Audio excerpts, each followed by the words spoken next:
Ning Isma berlari semakin cepat menghampiri gubuk yang hanya beberapa meter di hadapannya. Sesampainya di gubuk para santri sedang merumbungi temannya yang baru saja terjatuh dari pohon mangga. Sepertinya kakinya terkilir terlihat dari wajahnya yang pucat memegangi betisnya.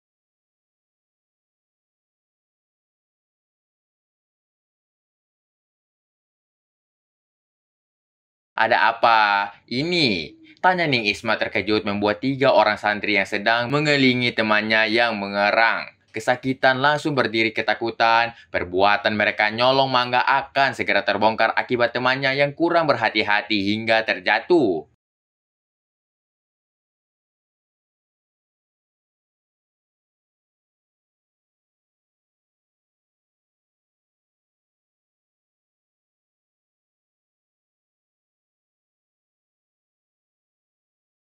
Sementara itu di bagian barat yang jaraknya sekitar 700 meter dari tempat Ningsara, di sebuah gubuk reot yang hampir tidak pernah didatangi para santri maupun penduduk sekitar karena sebuah rumor adanya makhluk halus yang sering menjelma.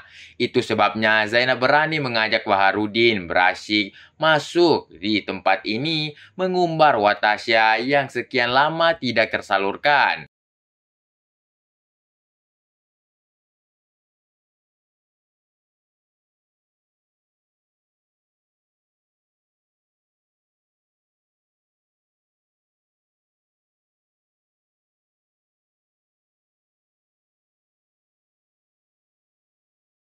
Apa yang sedang merasuki hati dan pikiran anakku? Nyai, tanya Nyai Jamila. Wajahnya kuyuh. Sudah beberapa malam dia kesulitan tidur memikirkan keinginan Ning Isma yang ingin menikah dengan seorang santri remaja.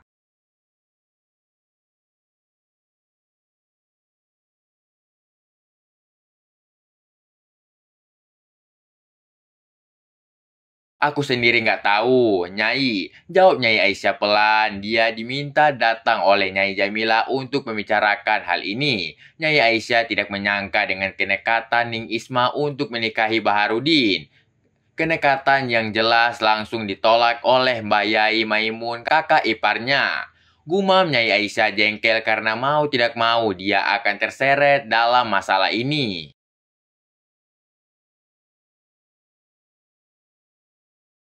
Siapa sebenarnya Baharudin itu?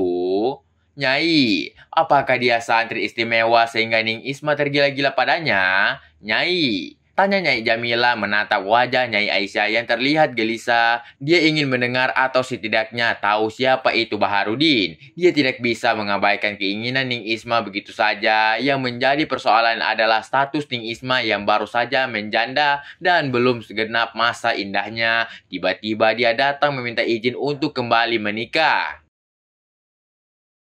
Dia. Nyai Aisyah menghentikan kalimatnya. Dia tidak bisa menceritakan siapa Baharudin, apalagi menceritakan hubungan terlarang Baharudin dan Ning Isma. Membual tentang Baharudin pun tidak mungkin bisa dilakukannya. Nyai Jamila pasti bisa melihat kejanggalan dari bualannya. Apakah Nyai sudah bicara dari hati ke hati dengan Ning Isma? Nyai, tanya Nyai Jamila berusaha mengalihkan topik yang sedang mereka bicarakan karena bisa saja dia keceplosan mengatakan hal yang selama ini menjadi biak. Sudah dan sepertinya Ning Isma sudah tidak mau lagi mendengar apa yang kami katakan. Dia bersikeras menikahi pemuda itu. Bisakah kamu melakukan sesuatu untuk kami? Nyai, tanya Nyai Jamilah pelan. Tatapannya tertuju pada foto pernikahan Ning Isma. Dia tahu sejak awal Ning Isma memang tidak mau menikah dengan Gus Nur. Apa itu? Nyai, tanya Nyai Aisyah gelisah. Kenapa urusannya akan serumit ini dan dia terseret dalam semua persoalan ini?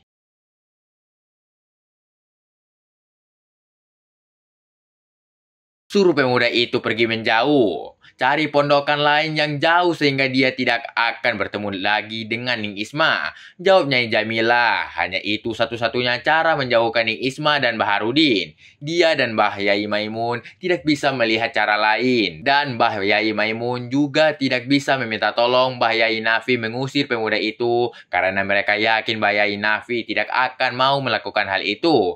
Satu-satunya orang yang bisa diminta tolong hanyalah Nyai Aisyah. Nyai Aisyah terdiam. Dia belum siap kehilangan Baharudin setelah petualangannya dengan pemuda itu. Pemuda yang berhasil membuatnya menikmati masa muda yang hilang, masa muda yang penuh garia watasya.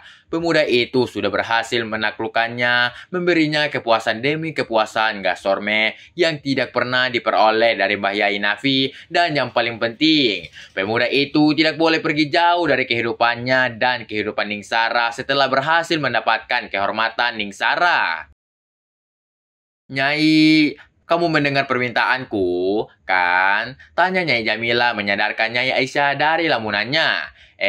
Insya Allah aku akan berusaha berbicara dengan Mbah Yai Nafi. Jawab Nyai Aisyah, dia harus mengambil keputusan yang tepat dalam situasi ini. Dengan cepat Nyai Aisyah sudah berhasil mendapatkan rencana terbaik untuk memisahkan Ning Isma dengan Baharudin, rencana yang akan menutup biayanya. Dia akan meminta Baharudin menjauh dari pesantren, bukan untuk mencari pesantren lain, tapi dia akan mengajak Baharudin mengontrak sebuah rumah yang akan mereka tempati berdua, walau dia tidak akan ada setiap saat, tapi dia bisa datang seminggu sekali untuk melepaskan kerinduannya. Atau mungkin aku harus menemui pemuda itu dan menyuruhnya menjauh dari kehidupan Ning Isma. Nyai, tanya Nyai Jamila. Dia ragu Nyai Aisyah akan melakukan permintaannya. Dari raut wajah Nyai Aisyah, dia merasa ada sesuatu yang berusaha disembunyikan oleh Nyai Aisyah darinya. Tidak perlu Nyai, aku janji akan berusaha melakukan apa yang Nyai pinta. Jawab Nyai Aisyah gugup, rencananya akan hancur berantakan kalau Nyai Jamila ikut menemui Baharudin. Oke guys, terima kasih telah tonton channel kami dan jangan lupa like dan subscribe channel kami agar kamu tidak ketinggalan novel-novel berikutnya. Bagi yang mau mencari informasi lebih lanjut, bisa langsung japri di nomor ini ya.